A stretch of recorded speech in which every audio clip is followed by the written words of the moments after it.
বিসমিল্লাহির রহমানির রহিম। আসসালামু আলাইকুম। কেমন আছেন সবাই? আশা করি সকলেই ভালো আছেন। তো আল্লাহর অশেষ রহমতে আমি অনেক ভালো আছি।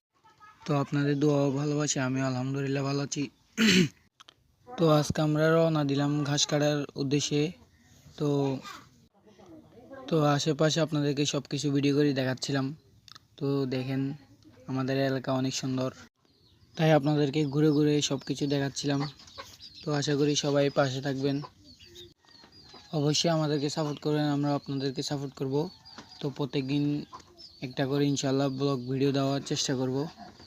তো আমরা যেখানে গরুর জন্য ঘাস কাটবো এখানে চলে আসছি। তো ঘাস কাটা শুরু করে দিলাম। যে রোদ, এখানে অনেক কষ্ট হয়ে যাচ্ছে আমাদের ঘাস কাটতে, তবুও কাটতে হচ্ছে, না হলে তো গরু খাইতে পারবে না। তাই এত পছন্দ রোদের ভিতরে আমরা ঘাস কাটতে চলে আসলাম। তো আলহামদুলিল্লাহ ঘাস কাটা শেষে খাঁচার ভিতরে ঘাসগুলো ভরে নিয়েছিলাম বাড়ি যাওয়ার উদ্দেশ্যে। আবার বাড়িতে গিয়ে ঘাসগুলো দিতে হবে গরুকে। তো সব কিছু ভরে নিচ্ছিলাম, আপনারা দেখতে থাকুন।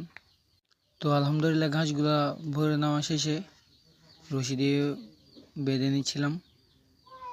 তো ঘাসগুলো বেঁধে নেওয়ার পর বাড়ি যাওয়ার উদ্দেশ্যে রওনা দিয়ে দিলাম।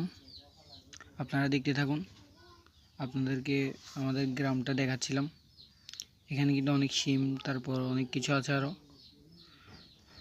তো আলহামদুলিল্লাহ রাস্তার উপর উঠে গেছি, আপনারা দেখতে থাকুন। সামনে কিন্তু ফুল গাছ একটা ছিল, উনি খালি আমাদের দিকে তাকাচ্ছিল যে ভিডিও করতেছি আমরা। তো দেখুন অবশেষে আমরা আমাদের বাড়ির ঘাড়ায় চলে আসছি। আসার পর বাড়িতে ঢুকতেছি, দেখুন আমাদের পুকুরটা। তো দেখুন গরু ঘরে চলে আসলাম। গরুকে এখন ঘাস দিতে হবে।